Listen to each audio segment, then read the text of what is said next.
Because of the following special program, Wonder Woman and the Incredible Hulk will not be presented this evening.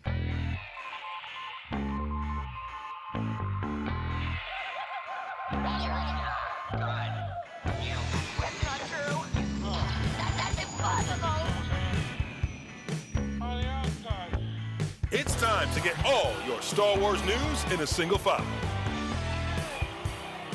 This is Making Tracks.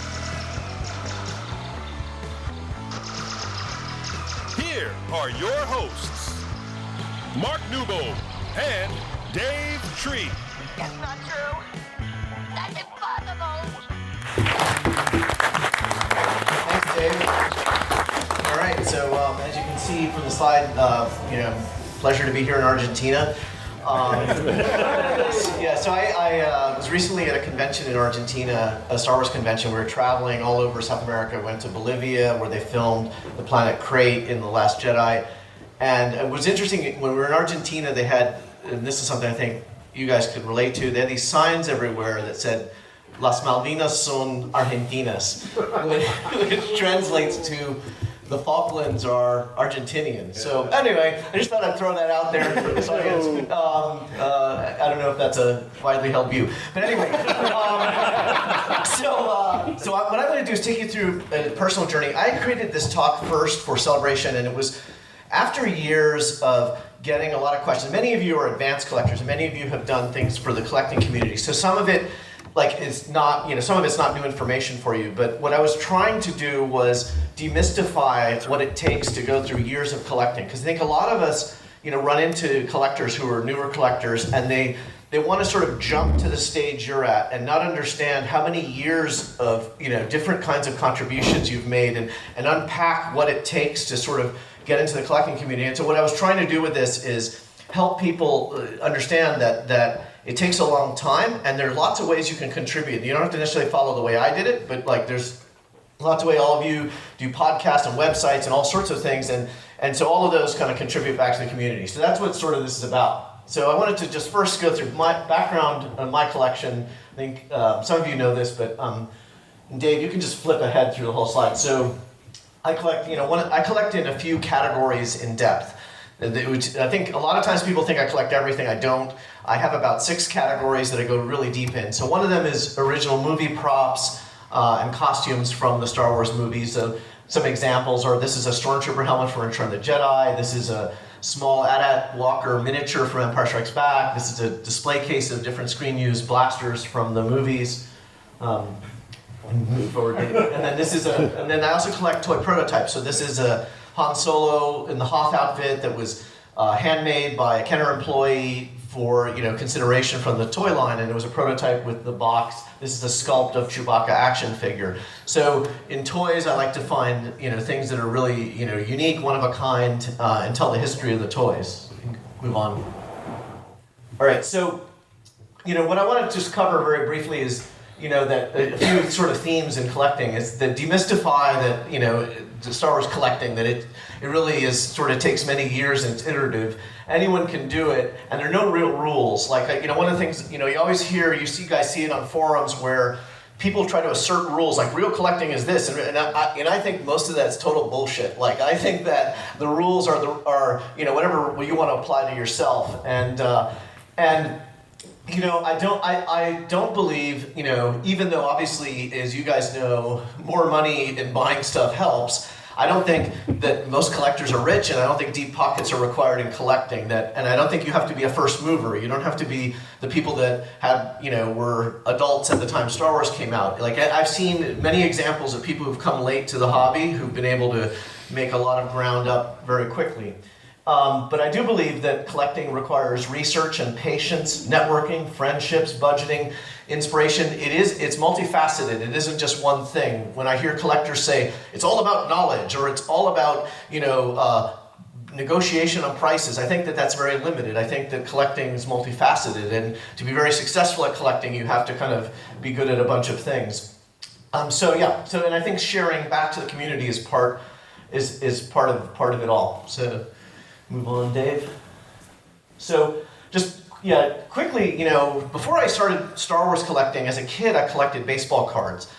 And it was interesting as a little kid. This is before Star Wars came out.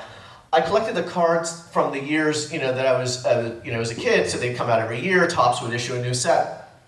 And very quickly, at a very young age, so like around 8 years old, I was 7 years old. I was wanted cards from like a generation before me. So I knew of like really famous baseball players in the Hall of Fame.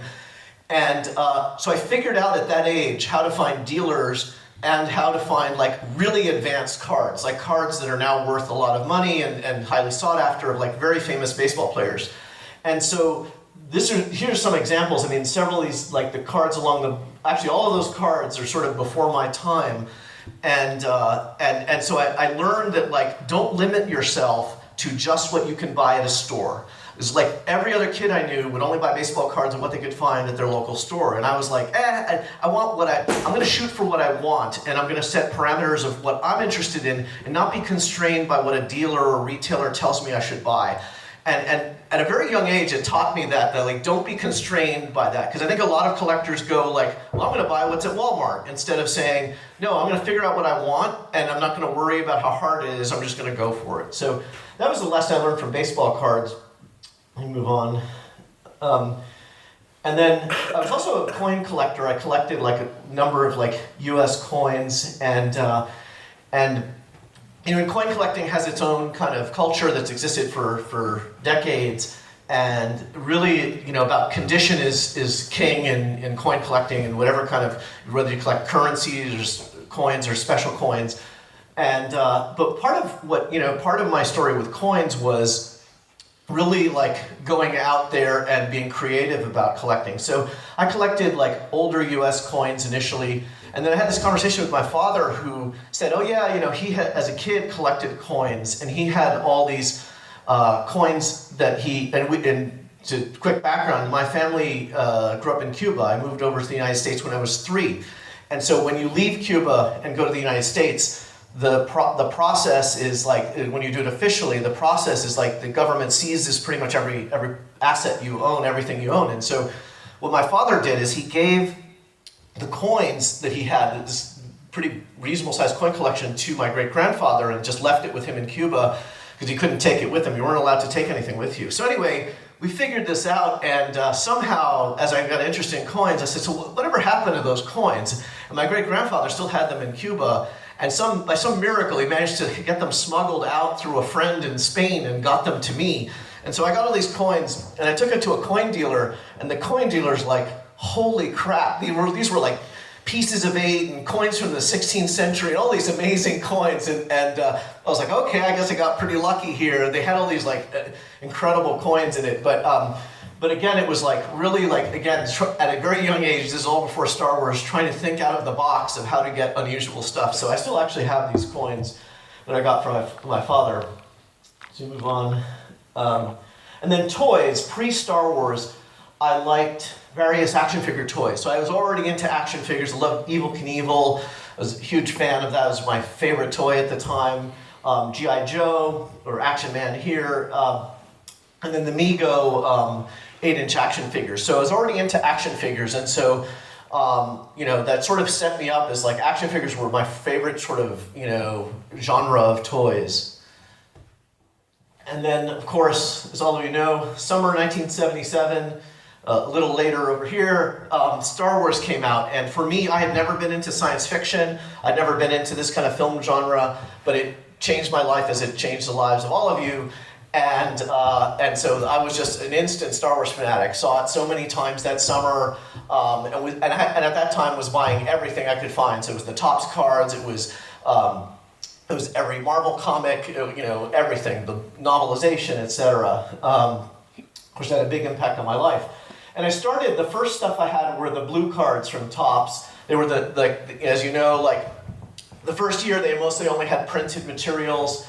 That were easy to crank out. They were my gateway drug into collecting. And then, of course, I got all the subsequent series from Topps. Move on. And then in the first year, of course, the toy line was, they had not planned for it. Kenner had negotiated the license to have Star Wars toys, but they weren't ready in production. Nobody expected the hit of Star Wars, and all they had really in that first year was this early bird certificate.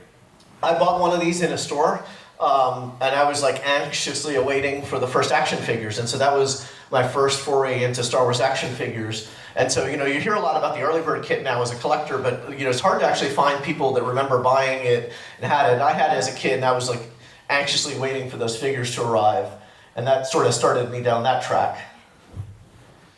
And then, there were other things at the time, like comics, books, fan club had a bunch of stuff, unique stuff, magazines, puzzles, food items. This was my bedroom in that circa first couple years. Like you can see, examples of it. You can see my vintage action figures, and I had them on display. I had like some posters and so on. There's like an 8-track tape player there. There's like a bunch of very dated stuff, but that was my collection. Up to like about 1978. And then I'd been collecting through all the years of the first Star Wars movies, and like many other people, like you have other things sort of happen to you. So you go away to school, or you have relationships, or you have a career, and all these things kind of are competing for your time and your interest. And at the same time, it also happened to coincide with the Star Wars dark time. So I had stayed with the fan club till they ended it. I had stayed with the Marvel comics till they ended it. So I was, well into like the mid 80s, I was pretty active, but it was like, as sort of like interest in Star Wars waned, there was nothing else for me. So I sort of got detached from it, which was pretty good timing in some sense, because at the time I moved from New Jersey, where I grew up, to the West Coast in Seattle. I went to graduate school, and it really was after that move that I really got back into Star Wars. And what happened was, on my way to grad school every day, I'd walk past 2 comic shops that had vintage Star Wars toys in the window. It's like circa early 90, 91, and I was like, you know what? I'm gonna go get back into Star Wars. I'm gonna find all the toys I never got, and then I'm gonna stop there. I'm just gonna get all the toys I didn't get. So you move on. But then all these things were happening.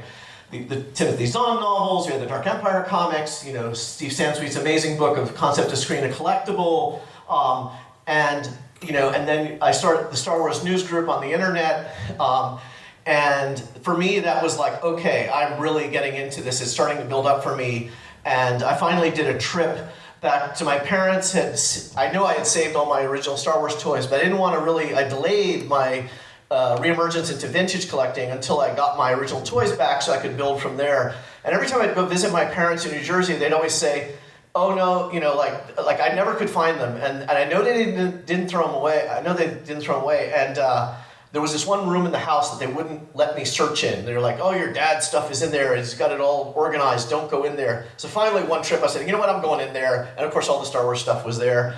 And then I brought it all back, and I told my wife, when I got back, said, you know what?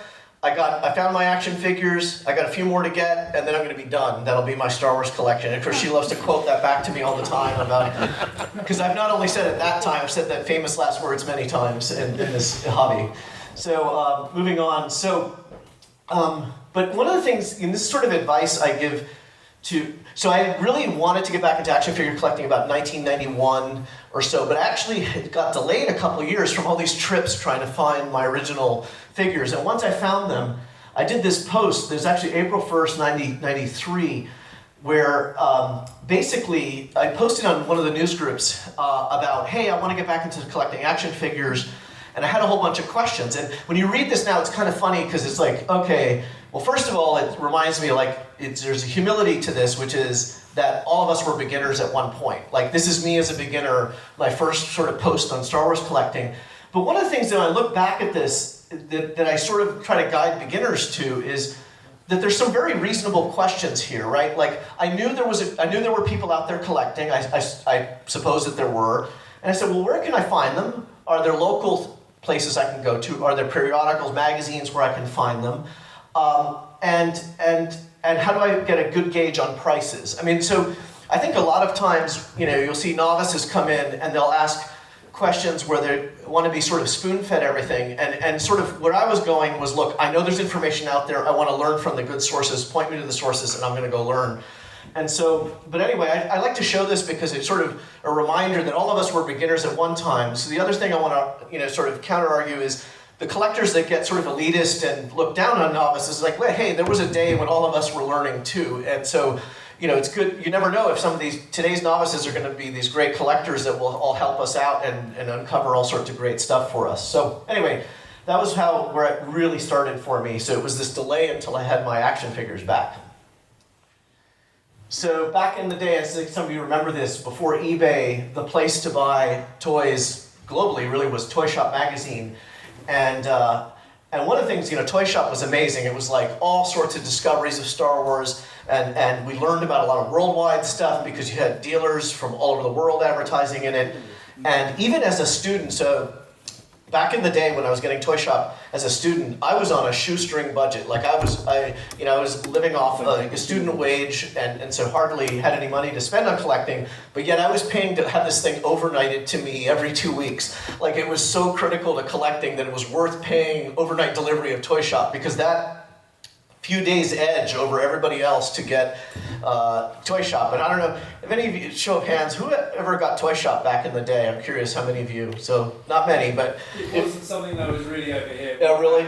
You had things like model and collector's mark. Okay. The closest equivalent to. In the U.S., it was much. I have talked to collectors worldwide who did get Toy Shop, but there were a lot of dealers internationally in it. But yeah, it was huge in the U.S. And so anyway, that was pre-eBay. You move forward. And then, so one of the things I did early on was I'd do ads in the newspaper. And so what I did, people tell the cliche about how they went off to school and their parents sold off their Star Wars collection. Well, I was the guy buying up all those Star Wars collections. So I would put ads in the paper, and I would get tons of responses every time I advertised in the newspaper of people that had collections, and it was all vintage at the time. And so I bought up all sorts of vintage collections. And for me, this is what really diversified my taste, because there were several full carded collections I bought, box collections. There would be ceramics and Don Post masks and all sorts of things. It really broadened my interest, and that really helped me really learn about the variety of things in Star Wars and helped broaden my taste. And things like micro collection I didn't collect as a kid, but after, I'd buy a collection that would have a bunch of micro collection stuff, and I would start collecting it. And it really helped me also on a shoestring budget. And so sort of the point of this was that to a lot of audiences where you're talking about this subject is they always think you got to have deep pockets for collecting. I'm like, you don't really. I mean, one of the reasons why many of us get into dealing Star Wars is it allows us to, acquire things at a lower price and subsidize our collection. And that's what I did when I was a student.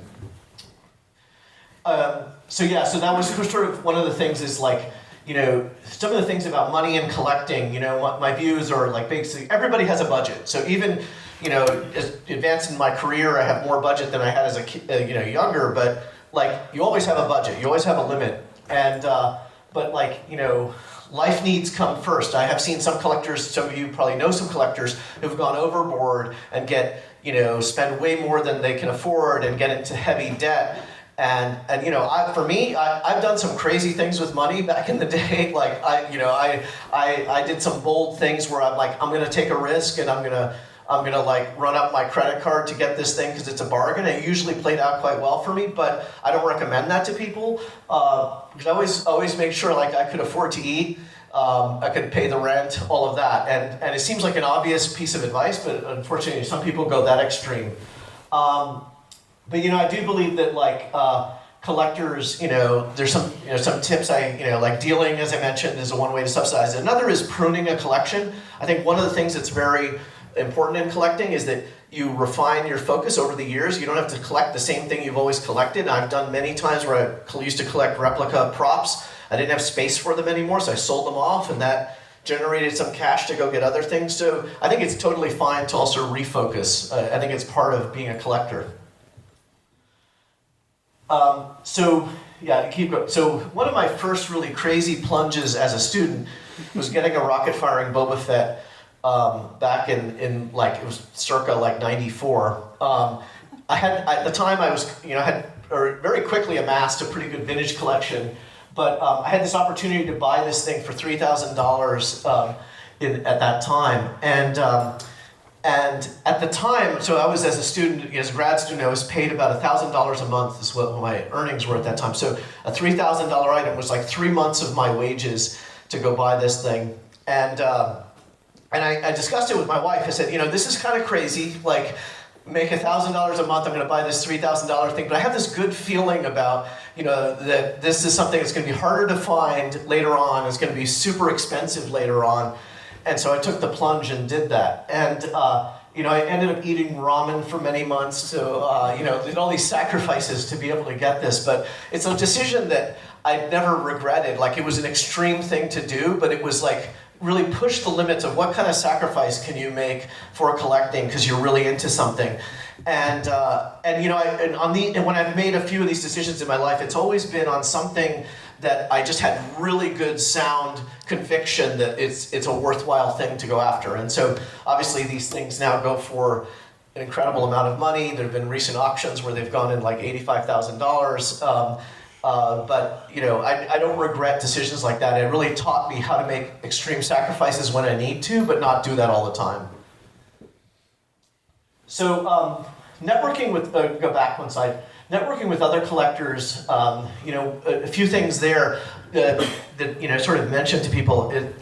So one of the great things about the generation of people who grew up with Star Wars as kids is that it's really the first generation that encountered two things that every other generation in history has never faced. And that is the ability to interact globally with other people, like-minded people in similar interests. If you really think about the emergence of the internet, nobody in history prior to that could ever connect with people in that way. It changed everything, including collecting. And it really was the generation who grew up with Star Wars that were able to do that. And I think that was something very powerful where, in some sense, the sort of Gen X generation that grew up with Star Wars leapfrogged sort of the original if you think about like the original old school collectors who were sort of baby boomer age, like in the 30s and 40s when Star Wars was coming out and had more disposable income, and they were the big collectors of their time. But it was when the kids who grew up with Star Wars got older and really leveraged things like the internet, and in many ways leapfrogged the old school collectors, because the power of communicating and interfacing with each other is just something that was never had been done in history. And so a lot of us participated in this. So we created a Star Wars news group. I played a role in sort of crafting. There was a whole process in that day of a protocol you had to go through to propose a collecting news group, but we got it done. There are people that actually voted against it, which I thought was really weird, that you'd think it'd be not controversial. We did things like we coined the term, actually go back just one, coined the term vintage. I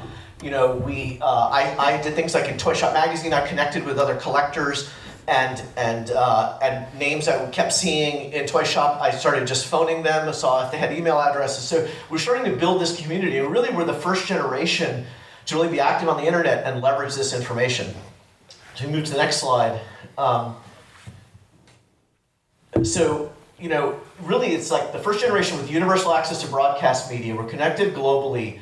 And I think the other thing that's also new was cheap air transportation. So it was the first generation in history that could fly all over the world and you not have to be like a billionaire to be able to do that. And that's also game-changing in collecting. I think that the fact that many of you have been to conventions in other countries, like that kind of thing a generation ago was unheard of.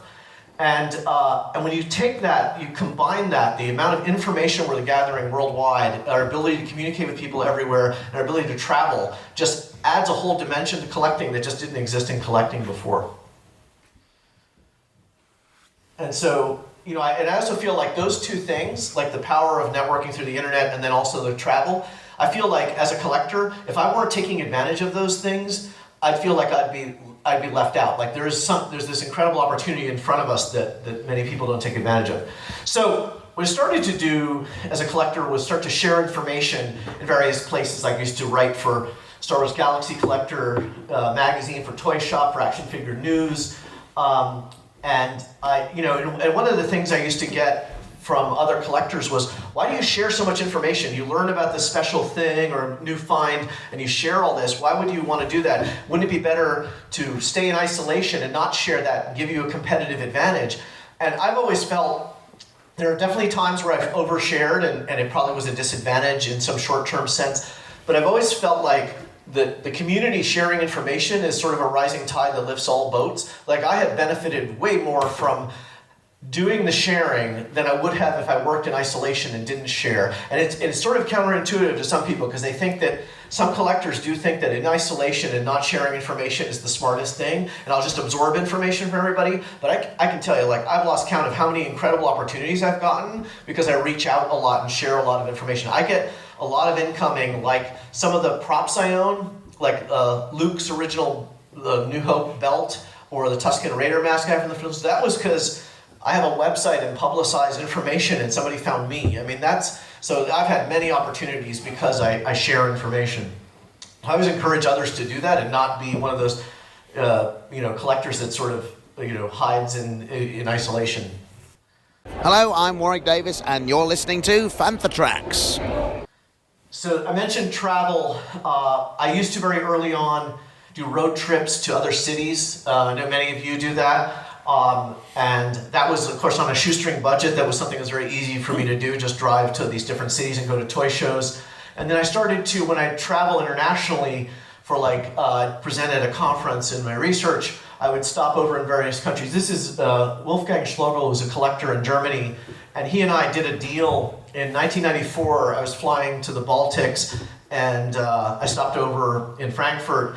And he wanted all this micro collection stuff. So I had this suitcase filled with micro collection play sets and stuff. And so we did this deal in the airport, and then I went on my merry way, and then he traded me some stuff in that process. But other things I did early on was also create a collecting group in Seattle. That came from an inspiration from travel.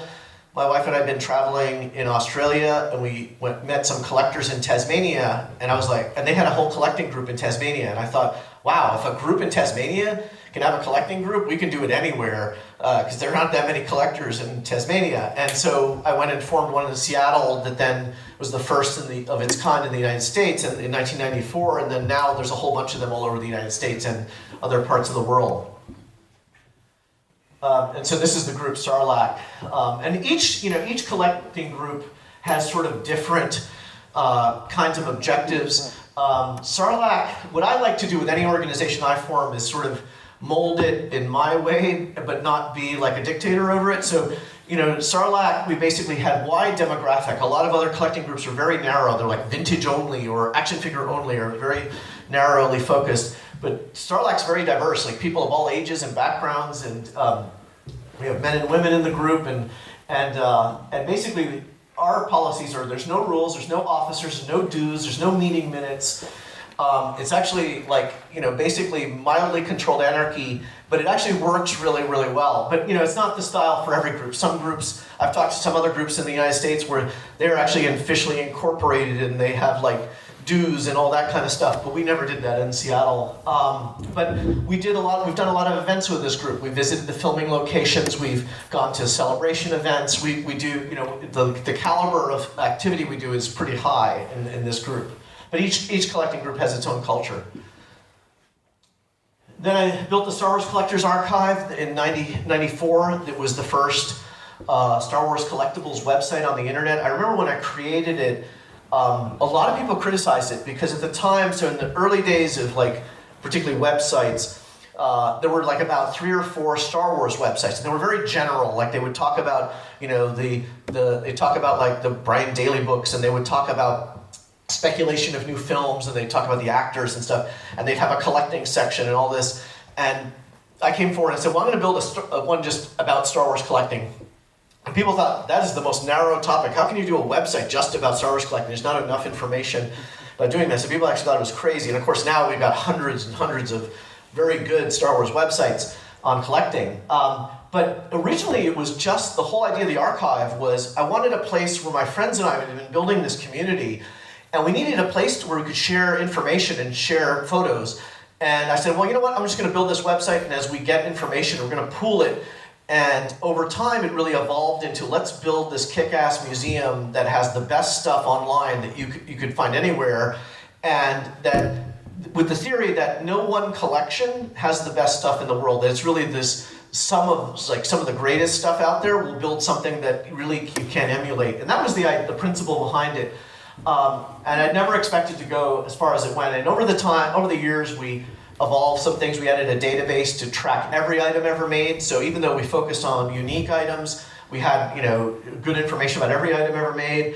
And we did things like we had a role in popularizing things like toy prototypes. That obviously became a thing later on, and several of us working on the archive were very focused on meeting Kenner people and finding unique prototypes. And so when we found them, we'd publish them on the archive. And so, but we were really originally just doing this just to share information with each other.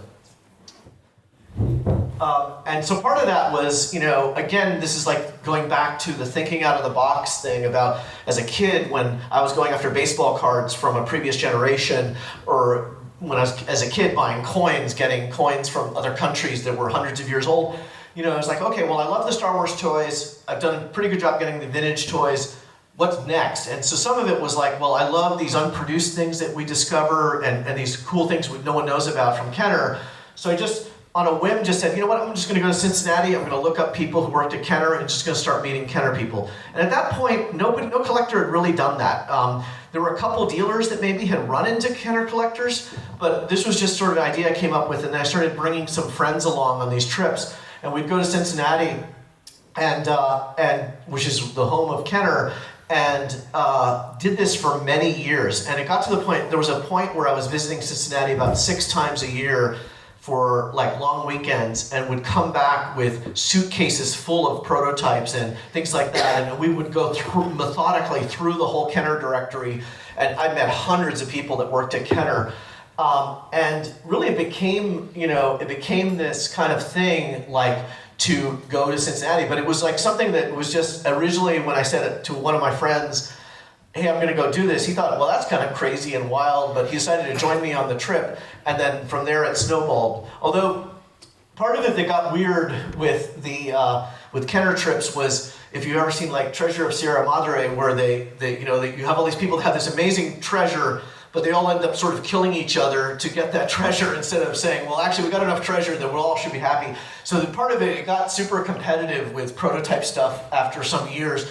A lot of dealers and other collectors, and so it got a little nasty for a while because after people learned about this pattern, there was plenty to go around, but it was just one of those things, like some collectors get very competitive. But again, this opened up all these opportunities many have never considered before.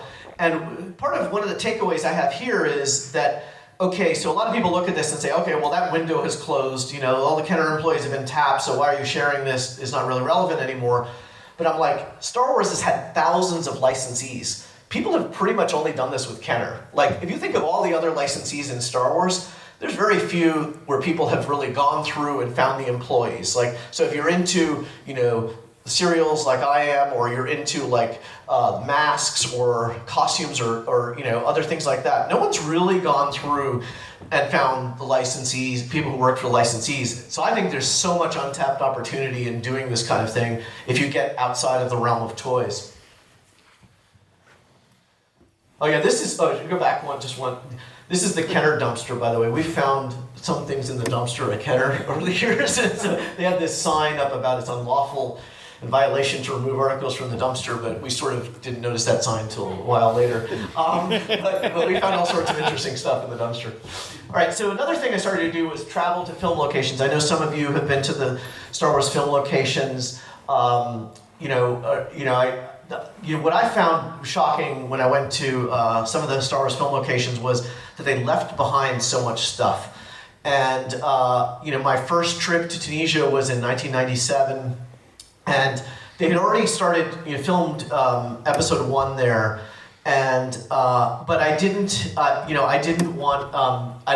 They had left the Mos Espa set. I didn't do anything to take anything off a set. Like I always felt if they left, things behind that were, part of a set, that's not cool. But there were a lot of things that got kind of sold or taken by people, once they went to these locations. Like, for example, up in the upper right, you see a huge Krayt Dragon bone from the Krayt Dragon skeleton from the first Star Wars. And with my first trip to Tunisia, it was like, wow, there's pieces of fiberglass bone out in the desert. And so we brought that back. And I ended up doing 4 trips to Tunisia where I found Krayt Dragon bones pretty much every time. And on one of the trips, went with a friend who's done a lot of international deals and shipping of like large quantities of stuff. And we bought a lot of the set dressing from episode 1 that had been sold to a local merchant as scrap. And we basically filled a whole container and a truck with a bunch of stuff from the set of episode 1 that had already been taken away from the set and shipped that to Seattle. And so it was like really like, again, like the kind of thing the average collector would not think of doing and would think is too extreme. But it was like, again, I was like challenging, like ask the question, why not? Like, why couldn't we do that? There's all this stuff left behind. It's on this guy's lot. In the middle of the desert, like just go buy it off of him, ship it back, and that's what we did. And it's literally a ton of stuff from Star Wars, and I've only sold several pieces of it, and just selling several pieces of it paid for everything, like the shipping and all the cost of it. But it was one of those things like pushing the boundaries of what people expect in collecting. But I managed to go to a lot of the film locations, and so Skellig Michael, where they filmed Force Awakens and Last Jedi, and then Fantha in Norway, and and I don't only go there to find set dressing and props. I just love going to those locations, and so that's a fun aspect of Star Wars that I've done. But prop collecting for me came very late. So one of the earliest pieces I did pick up was the Death Star model, and that's itself its own long story. But basically, there were these collectors who had basically discovered the Death Star. It had almost been thrown away for eternity, and they had saved it. And these collectors, based in the middle of the United States, had this for about a decade. And I just told them that if they ever decided to sell it was 3 guys that sort of co-owned it, let me know. And that opportunity came up in 1999 after I knew them for a few years. And it was this weird timing where I just said, you know what, I'm going to splurge on this thing. I don't really collect props, but I want to have like one big piece from Star Wars. And there was a bit of naivete that I was like, well, I want one big piece. And I was like, yeah, Death Star would probably be a good piece.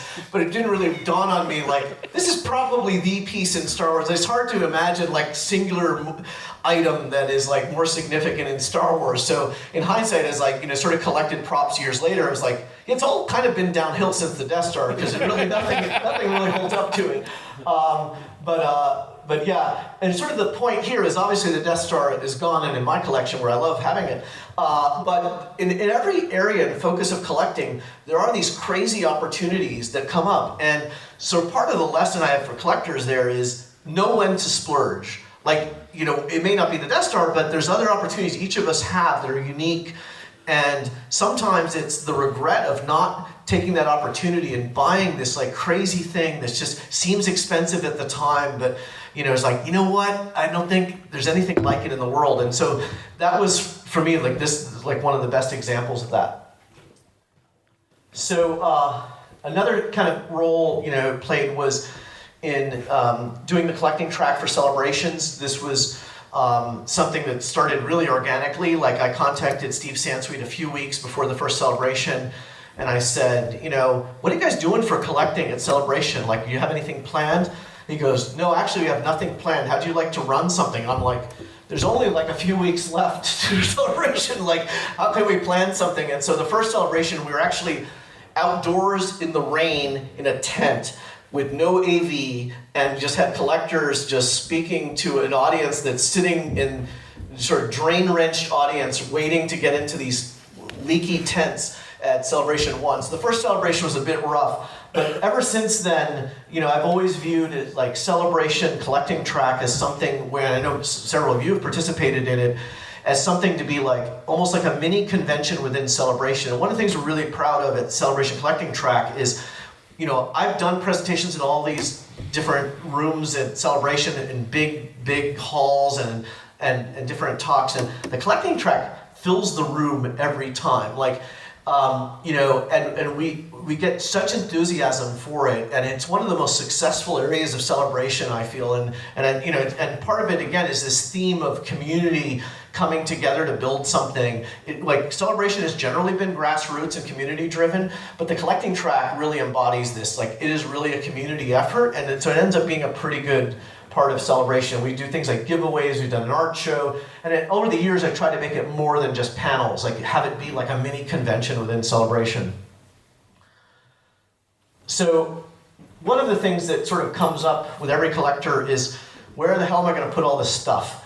And you know, there's a lot of stories about like when my wife and I were trying to, like we had both, like I fortunately had convinced my wife to get into collecting on her own and different things outside of Star Wars, so that sort of helped me rationalize a lot of craziness. But we were in a 2-bedroom apartment, had several storage units, we had all this crap before we ever bought a house. And so house hunting for us was always kind of a fun thing, because we needed to have like a massive amount of space. And so, and we drove like our real estate agent crazy, because we had like particularly needed a space for the Death Star. We had to have and so when we finally found a house that had this foyer with this like huge rectangular area, we're like, oh my God, this is like the perfect house. The Death Star can go right here. And we're getting out the tape measure, and we're like, yep, this is the house. But you know, we wanted, you know, to have lots of rooms. I had like 8 dedicated rooms for Star Wars. We needed lots of wall space for things that were framed and hanging up. And then we also decided we'd put collectibles in the living room and dining room. Everybody, of course, has a different, unique taste for how you want to do. Like some people don't like having their house immersed in Star Wars. I get that. Some people want to have a Star Wars room or a Star Wars basement or a separate building and not have anything in the house. But so there's different tastes to it. But I do believe that the decoration and how you display it is a huge part of it. A lot of collectors spend all this time and money getting great stuff and don't think about how you can ever see the collection. And to me, this is half of it. How I display it and appreciate it. I actually don't. I have a few things packed away, but most of my stuff's on display. And I find once things sort of make it off the wall and aren't in a display case, I don't really want them anymore. If I can't see them, I don't really enjoy them. So, but each collector is different. But I think this is an area, you know, I could spend hours talking just on this subject, but I think is a huge part of collecting, is thinking about how you can enjoy the space. And here are just a few things I have in the house. Like this is the Princess Leia costume from Return of the Jedi. Of course, it gets its own dedicated display case, and you need to do justice for something significant like that. On the lower left, there is a set of coin prototypes and artwork from the Kenner line.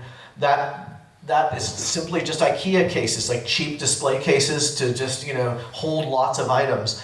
And then this is the cereal room. I collect Star Wars cereals. I have a whole room just dedicated to it. And again, there it's just like, okay, I want to have display cases that really bring out the best of the cereals, but there's over 2,000 different cereal boxes they've done since they started doing Star Wars. So you'd have to have the Louvre to be able to fit all of the Star Wars cereal boxes on display, so I just have the highlights of it. It's more in the car. So a lot of things what I did with displays is just use a lot of different companies. Like, so for plastic display, acrylic display cases, use local plastics companies. I would use a local museum framing shop that specialized in doing really quality framing for museums. There was a company, Creative Laser Solutions, that Prop Store of London uses to do prop framing, and they're really good at doing like laser mats and having hinged frames where you can access the piece. But I think the display of stuff is equally important. Like my framing shop, at this point, they know me quite well because I go in there several times a year. But like I try to do bold matting and do conservation framing and really put a lot of time and effort into the quality of the framing. It's super important for great pieces to really, do justice to display great pieces. And then so another theme that, sort of talk about in my collecting is, here are some of the areas that I collected. So cereal boxes, cast and crew items, and up the upper right are like gold and platinum records from the soundtracks and the narrated records. And when I got into these areas, hardly anyone was collecting this stuff. Nobody was into these categories. And I collect stuff, like my theme is always to go after stuff that's challenging. And a lot of times I would go into a new area that other people weren't collecting. Whereas a lot of other collectors, what they do is they emulate what everybody else is collecting. And when I go visit people who have collections, a lot of times they'll say, oh, I almost don't want to show you my collection, I'll feel embarrassed. I'm like, why? If your collection reflects your taste, there's nothing to be embarrassed about, something to be proud about, because every sort of collection is unique. The only collections I find boring are the ones where people just have to emulate what everybody else is doing. Because I think that's the only boring thing in collecting. But a lot of what I did was just go after categories that people at the time, now in hindsight, there's a lot of people doing food stuff now, there are a lot of people doing cast and crew, but at the time, no one was doing them. And one of the areas I've done some stuff in is yearbooks, like getting old high school and college yearbooks from people, the actors in the films. And not that many people collect those from Star Wars. They're actually not that hard to collect, but they're incredibly rare to find. And so that's something I've just been collecting over the years, haven't really made a big splash about it, but there are a number of categories like that I just sort of delve into that I know are hard, really interesting, and novel, but are untapped. And so my advice to people is find what you like, and sometimes there are these untapped areas of collecting, and I've seen it many times over where people explore one aspect of collecting that people hadn't really thought about. And I think that that's always an opportunity for people to just find new turf. The original props and costumes, just very briefly, I came into this later. I got to a point where, like owning stuff from the original films was like, wow, I can do that. And some of it was, basically there were some stories like Brandon Allinger, who now works at Prop Store. He and I went to where they filmed Return of the Jedi in Northern California. And we found a guy who basically worked on Return of the Jedi who took the Endor bunker with him when he was done. And so he used it as his backyard fence. He had it, so these panels behind me are like the backyard fence. And we bought the guy a new fence. And then we drove the bunker back to Seattle. Or this Ewok mask was just a random guy who played a random Ewok, and he contacted me over the internet and said, hey, I played such and such Ewok. Do you want to buy my mask? And so, for me, it was sort of almost accidental. I started getting into prop collecting. But, one of the things I did in prop collecting is a very unique space of collecting. Most prop collectors are not billionaires. What they do is they buy one or two pieces a year, and they just don't buy something every week. They're saving up for the next big purchase, and they do a lot of trading, or they parlay one thing they have to trade up to the next thing. So it is an area that at first I was a bit intimidated about because it was like high price points and how do you prove the authenticity of items? But I soon learned there was a really great community of people that shared knowledge, and you could bootstrap your way into this area of collecting. And then the books, that Duncan and I have written several books. Like one of the things, I found over the years of doing this stuff, and many of you have delved into different aspects of Star Wars collecting, was that a lot of the mainstream books on Star Wars don't cover some of these areas like prototypes or the micro collection or cast and crew items. And so, again, it was sort of a way for us to sort of give back and share knowledge. And I am super encouraged by seeing more and more collectors start to do this. You've seen in recent years at a lot of the conventions, particularly books about collecting in different countries, which is one of the things I've really enjoyed seeing. There are examples of that from Spain and from France and Argentina, and there are more of them coming. And so that's something that's super exciting for me. But yeah, I think that this is one of the things, and it's getting way easier for collectors to write their own books. Like self-publishing is an option for many people. And it doesn't appear Lucasfilm is very focused on collecting right now, so it's really the collecting community that really needs to be driving this. Hey man, it's me, Kevin Smith, Star Wars fan, Fantha Tracks fan. One of the other points I make sort of in the journey is adapting to change. So a lot of collectors get sort of wedded to a way that things work today. Like they learn the prices that they bought things for in the 90s, and they say, okay, well that's too much for a sandcrawler now. Sandcrawlers used to sell for this amount. Or they collected prototypes at a certain price point, but then didn't adapt to the very dynamic and changing world of collecting. And so basically, my advice to people is that, things change. So for example, there are a lot of collectors now with deep pockets, and they can afford very expensive things, and so that changes the landscape. But what it also means is those things you bought years ago for nothing, you can sell those and then buy those things that are very expensive. So some collectors had a real issue adapting to this, there were some examples like this in the lower left. This is a wood pattern to the Sandcrawler. So it's a 2-up wood pattern. It's basically a wood sculpture of the original Sandcrawler toy. And this came out of a pattern shop in Michigan And I worked on getting this closed with this pattern shop for 14 years. And so I was like relentless on calling these guys and trying to get them to sell the wood patterns to a bunch of the Star Wars vehicles.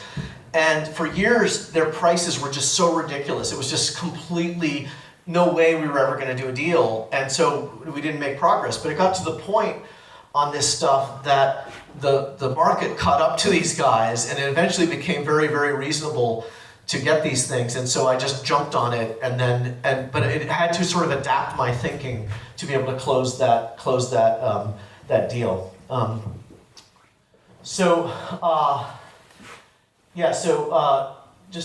of the things,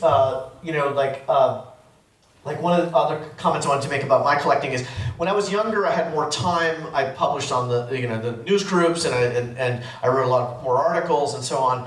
And a lot of us get busier as we get older, but it doesn't mean that sort of collecting energy has to change. Like you can, like many of you get known in an area of collecting. You get more incoming things. Like you have to do less work to find the things you're looking for. Collectors know what you're looking for. They help you and they give you leads, and you get more leveraged. Or you get to a place where you have less time, but you have more money, so you can do that trade-off sometimes. Like you can spend less time online every night searching for deals on eBay, but you might have to spend more when you do get those opportunities. But my point on this is, I work a very hard job that's very demanding, that takes a lot of hours of my life, and I still spend a lot of time on collecting. Like I think that when a lot of people tell me, like, where do you find the time for collecting? I'm like, I don't know anyone who works more hours than I do, and I still do a ton on collecting. It's just you have to just figure out that balance. But I still pour a lot of time into my collecting.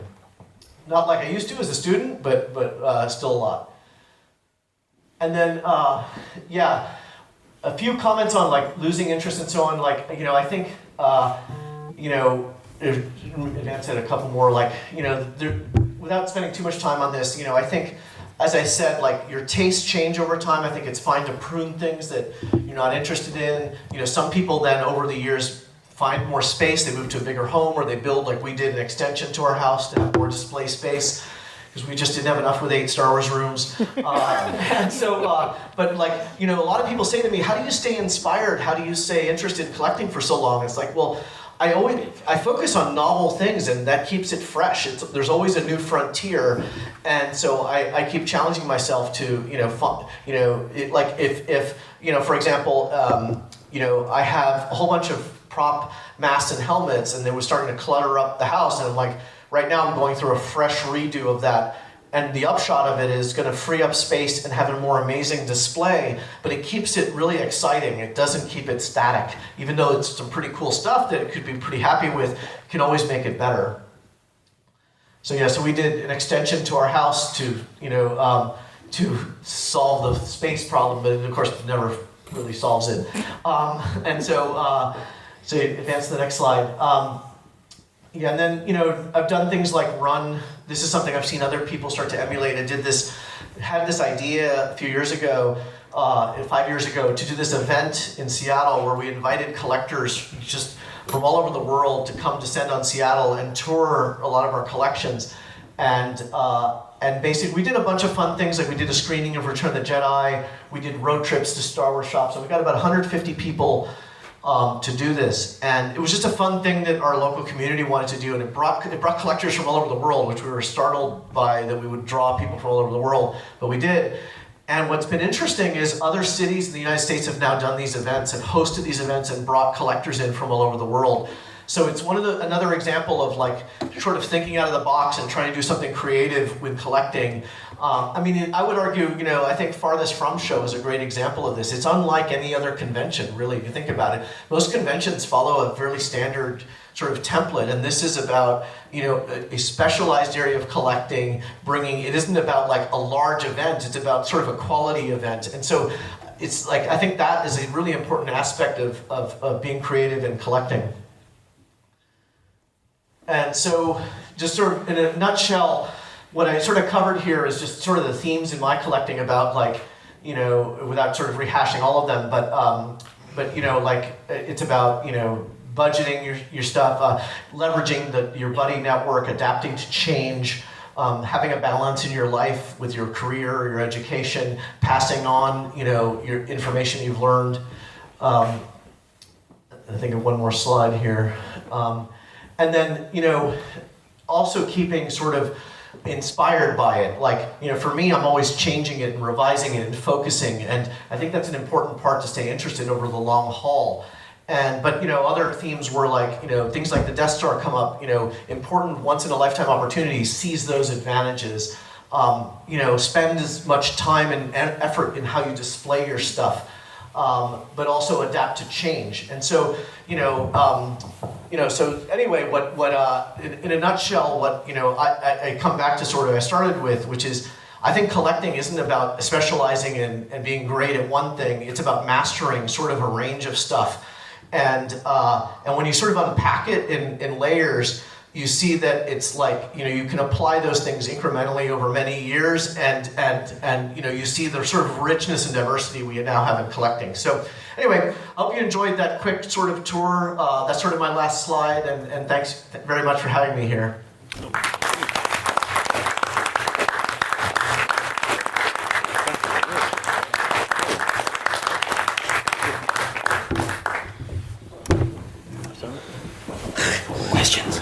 Hey? Yeah? Okay. Well, thank you very much, Gus. Don't go too far. So, what we're going to do is effectively just open it up as an informal Q&A for Gus. That was really insightful. And the thing that I took away from that is that it is okay to prune your collection, because Bendems really don't have a space in some people's collections, if you catch my miss. That was really great, because it's one of those things that in elements of things like at the collecting track, you've only got so many slots, and you're trying to cover as many bases as possible, and you want to give as much opportunity to people coming in and talking about stuff without necessarily having the same people go over the same same subjects each time. And it must be difficult for you that's a story that's brilliant to hear, but most people don't really get the chance to see that, because you probably think, no, I don't want to do that, I need to concentrate on and open it up for other contributors. So I'm really grateful for that. But does anybody have any questions for Gus? Let's go with Richard. Right, after everything we've just heard there, I've just got two words. Gus, why? So why, Why? Why? Well, I mean, it's hard to answer, actually. I just, like many of you, just love Star Wars and love collecting, and I've tried to apply, a lot of the things that I've done in either other collecting interests or in other ambitions to just how can I just push the envelope in collecting? And so, like many people, I connect to Star Wars on much of levels: the nostalgia level, the thrill of the hunt, finding the novelty of discovering new things. There's a lot of aspects to what motivates me to do it, but not a single one. But I think for many people, Star Wars hits them in a different way. But I love all those things. They sort of all factor into my interest in Star Wars. Anyone else? Matt? Is there one piece you've sold off when you've had a purge that you wish you hadn't done? Yeah, there are definitely some pieces I've sold off. I can look back to, as you guys know, toy prototype stuff is now super expensive. I used to, back in the day, so a lot of times we'd do trips to Cincinnati, we'd get a bunch of toy prototypes, and we'd try to quickly just sell off ones we weren't interested in and make some of our money back. But at the prices on today's market, it was a bargain what we sold stuff for. There's a lot of things I regret letting go of, but I don't get too stressed about it, because I look at it as, on the balance, I've done quite well. If you step back, and I think it's true pretty much everybody in this room, you can get all upset about things you let go of, but the reality is, if you've been in this in the long haul and you've mostly done smart, parlaying of one thing into the other, you probably have come out ahead quite well. And so I don't really stress about it. Earlier today I was showing some people a piece I picked up recently. It's a pretty nice costume piece from Star Wars, and I actually sold something from my collection that's I prized a lot to get that.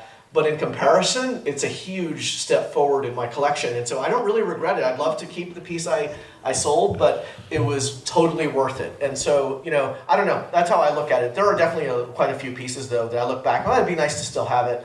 But on the balance, it's just come out ahead. So that's sort of my philosophy on it. All the prototypes that you've owned from the toy line, which one do you think Kenner should have really went ahead with?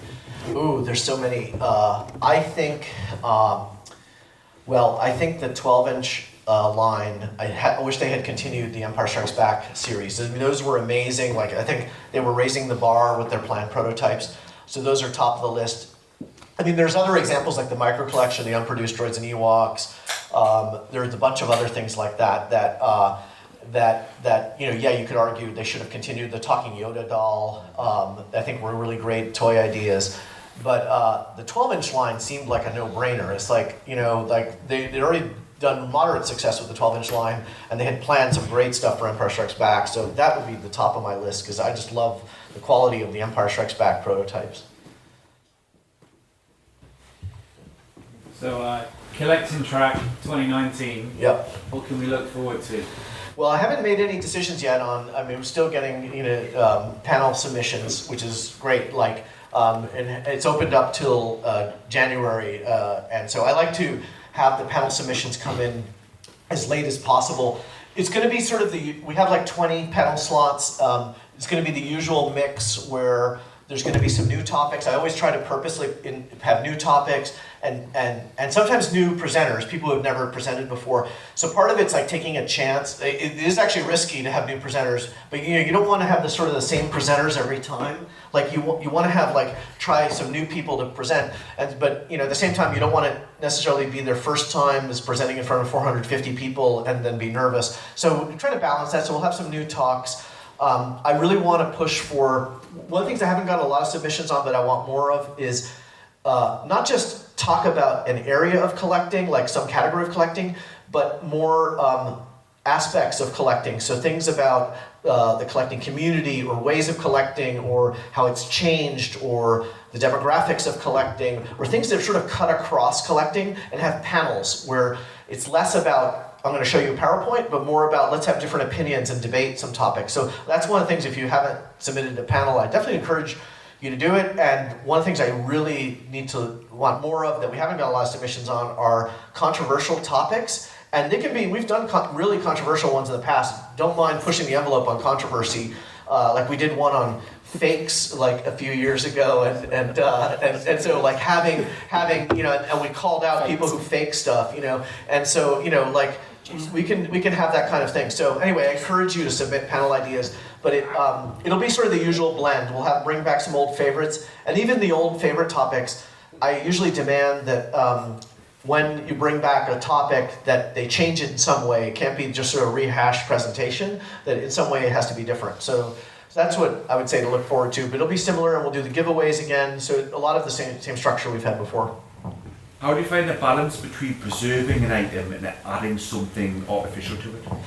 Yeah, so like preserving what I already have and then extending it. Yeah, I mean, so I have things generally well preserved, and there's a lot of thought that goes into that. Things, are in display cases, and things are framed up. And a lot of times when people bring kids over, they worry about, are they going to do a bunch of damage? I'm like, yeah, actually, anything of real value is going to be pretty much locked behind a case.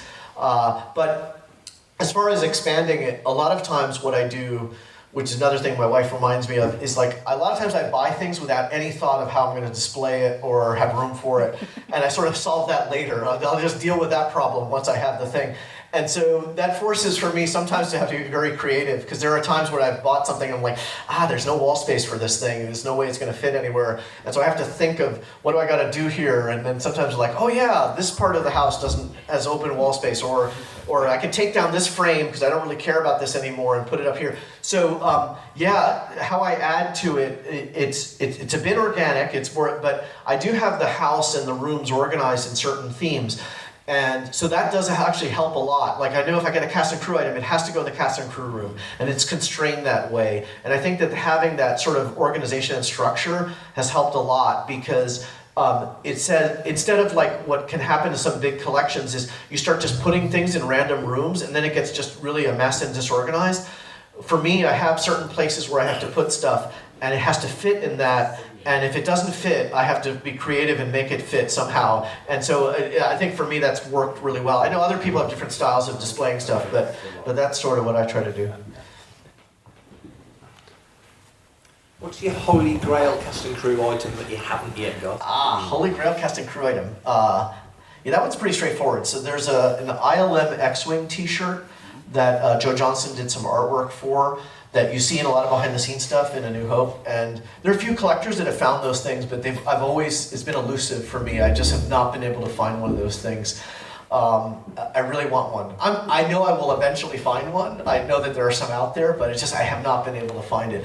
And on cast and crew, I've mostly found just about, like I have a ton of cast and crew items that nobody else has ever found. So I'm doing pretty good on cast and crew, but that one t-shirt, I can't seem to ever find it. How have you found the Disney acquisition? Has that changed your collecting in any way with the amount of new merchandise that's come out? Yeah, for Disney, briefly, so the way new stuff affects my collection is it's only in certain categories really, cast and crew items and cereal boxes, like food items. The other category, like vintage prototypes or props, it hasn't really impacted as much because there's really not much they're adding there. But on food, it's gotten a bit out of control. I know. Matt especially knows. Food's gotten kind of crazy. If you've ever seen how Disney licenses food products, it's out of control. It's all over the world. Salad. Yeah, it's crazy. So with food, it has to be sort of contained because it's a bit unleashed a monster. But I actually think that Disney, it's in good hands. I believe firmly that Disney. That Lucasfilm did a great job for many years, but I think as scaling a brand like Star Wars, Disney's the only studio that thinks about the longevity of brands. A lot of other studios milk a brand for short-term gain and don't think the long game. Disney's very smart about evergreen brands, and they're very smart about scaling licensing to be at a global scale. So I think it's actually in very good hands. I mean, we can point to specifics of like, this was a good decision, this was a bad decision that Disney did, but I think on the balance, it's been way better under Disney. But it's made, particularly on cereal and cast and crew, it's made my life miserable in trying to find everything. Because cast and crew stuff, now in every new film, it's crazy. They have like over 100 SKUs and they have a film every year, so it's like, oh my God, like I have to but I feel compelled, at some point I might have to draw a line and say, okay, just the highlights, but like Disney's made that pretty rough. How are you for going to me. put the TV shows? Yeah, now that's the other. It's like once they have multiple films a year, multiple TV shows, it's going to be like forget it to keep up with that category. How would you deal with the pressure? The pressure? Well. Yeah, you know what I mean by that. Yeah. Well, I don't know. I don't feel like I don't. For me, most of the pressure is overcommitted on time and energy. I don't feel like I feel like if I stopped collecting today and acquired nothing else, and I just sat on this stuff for decades, I'd probably do okay. I don't feel like any compulsion to I need more and I'm behind on this. Sometimes I do feel, I do get inspired by new areas and that gets me sort of energized. But the main pressure for me is really around just demands on my collecting time, for all these activities I do and all that. Sometimes can get overwhelming, but it's more like just pace myself, and a lot of it, very few of the things are really date driven or like I have to meet a certain timeline. So, that's sort of how I deal with it. I think different collectors have different pressures though. I think, I'm less constrained on budget than I was 2 decades ago, so that's not a big pressure thing, but that is a pressure thing for some people. Or the need to be posting daily articles, like Star Wars Collector's Archive. One of the good decisions we made early on was we wanted to build a site that would last forever and that didn't have to be like current information. It had to be the information that would last. And so that took a lot of pressure on, we sometimes get really lazy and publish nothing for 6 months, and that's fine. Whereas I think a lot of other sites feel tons of pressure of having to stay current. And so, I think it's just different. There's different pressures in collecting. For me, a lot of it's my time commitment is some of it. filming locations. In the UK, which one would you say was the best to visit for us who can get to it because we live it? Yeah, best filming location UK. I like. I'd say Pinewood. Pinewood. Yeah. I can vouch for that. I have to say, like, I did get an opportunity to tour Pinewood a couple times while they were filming, and that was pretty phenomenal. I got to see the filming of Force Awakens and one of the major battle scenes, and I got onto about 10 sets. That was pretty phenomenal. Like that, but the average person is never going to be able to do that. I don't think I'll ever be able to do that again. It's too hard to get on set while they're filming a Star Wars movie.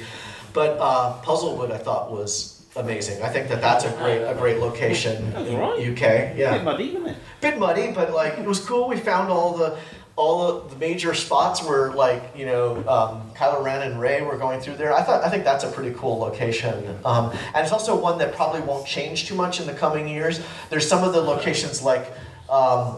What's it called, like Whippendale Woods, where they filmed Episode 1. Like that forest is already starting to change because it's not a very old forest, and so. Yeah, I would say like the Puzzlewood area. Was that the one you did near the Harry Potter studios? It's. Yeah, well, yes, that's right. That's Whippendale. Yes, the one, the forest where, like, with the battle droids and really muddy one. Really muddy, and the trees are young trees, so that's evolving really fast. Whereas, like, some places, like if you go to Return of the Jedi, where they did the speeder bike chase, which is in a state park in California, those are old growth redwoods that are like 1,000 years old. That does not change. Decades later, it looks exactly the same. Whereas newer forests are tougher. They evolve really quickly. Which global location would you say is the best one then? Global, I think Tunisia is like the best. I mean, immersing yourself on Tatooine is like, there's nothing like it. I would say close follow-ups to it though, I think Death Valley in the United States is really awesome because, about a third of Tatooine is filmed in Death Valley in the US. I would say Fantha in Norway is one of my favorites, although that's a tough location because you're dependent on weather and spotting some of the things is tough. But yeah, those would be. I like Skellig Michael. I think is kind of an awesome location, in Ireland. But yeah, those would be my top favorites. But I think Tunisia is like the best. Like that. That is you're on Tatooine when you're there. It's just so spectacular. I encourage people to go there or go there when it's safe to go there. When's the book coming? Yeah, well, it is a thing I've talked about, doing a book on locations. I think there have been a few books people have done on location stuff. I think that would be a good one. Now they're filming at so many locations so often that it's like you'd have to do like a volume every year. But I think it's a subject that needs to be done thoroughly. There have been smaller books that people have done. On parts, yeah. Yeah, parts of it, yeah. Hi, this is Gareth Edwards, director of the best standalone Star Wars film since Caravan of Courage, called Rogue One. You're listening to Fantha Tracks. Enjoy. I mean, if there's a top 5 most visited sections within the archive, what would they be? Yeah, definitely the toy prototype stuff gets a lot of the traffic. And of course, recency is a big factor. If you do updates or new entries, that tends to get the most traffic in a unit of time. But really, I think the vintage toys, that's where the heart of it is. Even though we have information about because we do have a database we took the books that Duncan and I did and took the entire database of tens of thousands of items and put that in the back end of the archive. So, it is also a source of every item ever made for Star Wars, but really the traffic is mostly on vintage toys is really the heart of it. Vintage era, how many entries are on the database, roughly? Vintage era, is probably like in the low tens of thousands, so I'd say probably like the 20 to 30,000 range. There's about 100,000 entries in the database, and it takes off from special edition on. It just sort of gets absurd, and we haven't actually updated it, so it isn't. We haven't really kept it super current since like late 2000s. We sort of organically have updated since late 2000s because it's got kind of unwieldy. But we sort of do it in our own categories. So like, for example, like in coins and cast and crew and food items, I update it in the categories I'm collecting in so I can use it as my own checklist. And then Duncan will update it on certain categories where he's been in a process of adding tens of thousands of photos to the archive. So we've been sort of updating organically since the late 2000s. But mostly dominated sort of special edition on. But I would say it's probably the 20 to 30,000 in the vintage, which is actually a lot, for the vintage era. If it wasn't Star Wars, what would you be collecting now? Or would you be collecting? Yeah. Well, if it wasn't Star Wars, I would. I don't know. I'd probably be living a lot better. So much of my disposable income has gone into this thing. Yeah, I don't know. I really doubt I'd replace it with anything else. To be honest, I have other little things I've dabbled in collecting, but never even close in the same passion. But it is interesting. I on that point, I do think Star Wars collectors as a whole are just the honing and the caliber of collecting is above that. I do learn about other collecting genres, and I do think Star Wars collectors in many ways are way more advanced and way more thorough. So it's fascinating to watch when Star Wars collectors delve into other collecting areas, because I think a lot of times they just really do amazing things by applying things they learned from Star Wars. And I've seen examples of this firsthand, but I've also observed others that Star Wars collectors have uncovered a lot of things in a way that I don't think, I'll give you an example, years ago a friend of mine found a whole bunch of prototype Barbie doll boxes, proof sheets, and in Star Wars that stuff's huge and really popular, and then we just started to kind of share it with Barbie collectors, and just not much interest. It just wasn't that kind of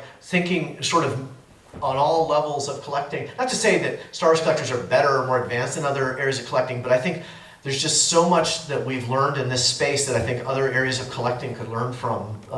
It's been my experience. I would say as a retailer, and Matt will certainly relate to this, both as on the retail side and then being a collector in other different communities, collecting communities. But there are definitely traits in each thing. Yeah. There's transferable skills, but the habits of a Star Wars collector is very different from a G.I. Joe collector, is very different from a Transformer collector, is very different from a My Little Pony collector, and a Pokemon collector, and so on and so forth. And you do start to see literally trends appear within each of those different communities, and it's quite funny sometimes because you can, the Star Wars collecting community is much more social on many levels compared to say some other areas, because it comes back to what you're talking about, the black hole, living in isolation and envy and stuff like that. But also, like you said about prototypes, I can't remember who I was talking to, but it was, we were having a discussion about My Little Pony, and actually, Stu brought this up tonight. Now, I'm not a My Little Pony collector, Chloe is, but lies, deception. But where the whole peroxide thing has come into action figure restoration in the last few years, it's been prevalent in My Little Pony for 20 years. It's because the product itself literally degrades. It's not built to last, so you literally get these brown, almost like mold appearing, and peroxide's been used on that for forever, and it's relatively new. And now all of a sudden there's this huge uproar of it's killing plastic, and you shouldn't be doing that. But My Little Pony collectors do literally rip apart the toys to preserve them, because you have a metal O-ring that fixes the tail on the inside of the product, and that rusts and then actually destroys the tail. So they rip the head off, pull the O-ring out, and then push the tail back in. But I can't remember who I was talking to, but he was just like, that's unbelievable, and everybody's okay with this. It's but they do that in their version to preserve it. But he, as a Star Wars collector, was like, God, could you imagine doing that now? And G.I. Joe collectors, where it's O-rings, they'll take apart figures and then cobble it all back together. So it'll Frankenstein toy, the toys, because you built those, because they were modular kits, and the figures. That's seen as acceptable. It's not got to be. it's the pure thing. Yeah, I don't think there's any absolute standards that apply to every collecting thing, and I do think that, in my view, there's a lot of the history of collecting is an arc for any kind of nostalgic kind of collectible like Star Wars is, where you have like a generation that grew up with it, and then it grows and it plateaus. And Star Wars is a little unique in that it's now spanned multiple generations. If you look at things like model trains, so if you talk to train collectors, a lot of that is a dying collectible. Yes. There was a heyday decades ago, but it's like the people that grew up with trains are just now dying off, right? So everything follows an arc, but and I think a lot of things from previous generations of toys are things we can learn in Star Wars or in other collectibles besides just the toys. That I think there's definitely things we can learn from and draw from different. And I think I agree. There's also there's different rules that communities I wouldn't be surprised if as things get more scarce and that the community may evolve to be more accepting of fixing things like touching up. Than we have been as sticklers when we could have the luxury of having choices of buying things in top condition. So things may evolve, but you hit on a really important point is I think the Star Wars community, I think there's two really unique things about Star Wars collecting that I think is very different than other collecting areas. One is it's much more social than it seems in other collecting genres. And the other thing is that in some other collecting, and I know some of this through friends who collect other things, and my wife collects other things, a lot of other collecting genres, the dominant collectors and the ones that sort of have the voice of collecting are dealers. And Star Wars is interesting that way, and I have nothing against dealers. I've dealt Star Wars myself, right? I mentioned, in building up my collection, I used to deal Star Wars toys, and I think dealing is very important, and a lot of collectors are also dealers. But when you're a collecting community that's dominated by dealers, there's an inherent conflict of interest as a dealer, and collecting communities where the dealers dominate, and I've delved into some of these. I have a display case, for example, of Beatles collectibles, like vintage Beatles collectibles. And in Beatles collectibles, most of the top collectors and the most knowledgeable people are dealers in that space. And when I've seen it in collecting focuses where the dealers dominated, there's a certain arrogance of you're a collector, so you're not in this sort of strata as the dealers. And I think what's cool about Star Wars collecting is it's pretty much democratized. It's not, there's no there's some collectors are big dealers and some are not, and I think that's one really pleasant thing, that sort of the rules and the prices and the standards and all that are not getting set by people who have a conflict of interest. Every collecting hobby needs dealers, and you have to have a healthy ecosystem of dealers and collectors, but I think that's one thing that's really unique about Star Wars that's, I think, allowed it to be powerful and let the rules sort of be set by the community more so than in some of the other collecting genres. No, definitely.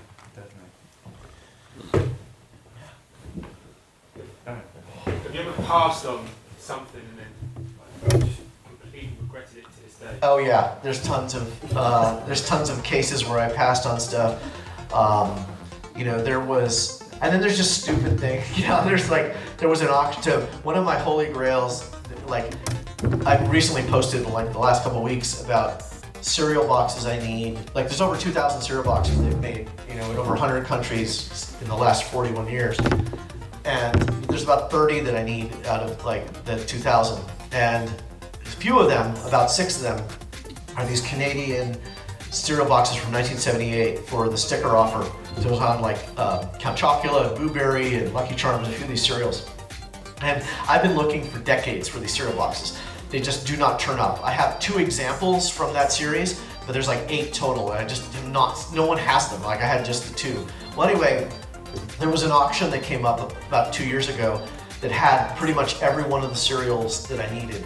And the guy creating the auction screwed up and buried those cereals behind other images and did a so I actually went through that auction, looked through every listing, and I did not find them because their auction listing was so terrible, and I didn't go into depth in every listing, and then I found out later, and then the cereal boxes went for a song. They went for and so that was very frustrating because it was oh my God, I could have, that was just such a missed opportunity.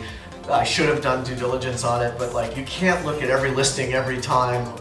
so I can't beat myself up over it. But there's definitely a bunch of those times where I passed up on things and it's like, oh, I should have gotten that. But, again, I sort of come back to, on the balance, I'm doing okay. Because there's lots of opportunities where I hustled and just edged over the line on something and got something that, that was a great opportunity and that, a lot of people fast followed me and just missed out on it. I probably did okay. So I don't try to stress about it too much, but yeah, that does happen to me like everybody else. I don't know if mine's the last question. Yeah. I'm not sure. Let's do that. But I just want to say that on behalf of everyone within the community, within the people who read all the books, just to say thank you so much for coming down. It's the third time I've seen you at Farthest From, and it's always great. Thank you guys very much. I love this show. Love coming back out to it.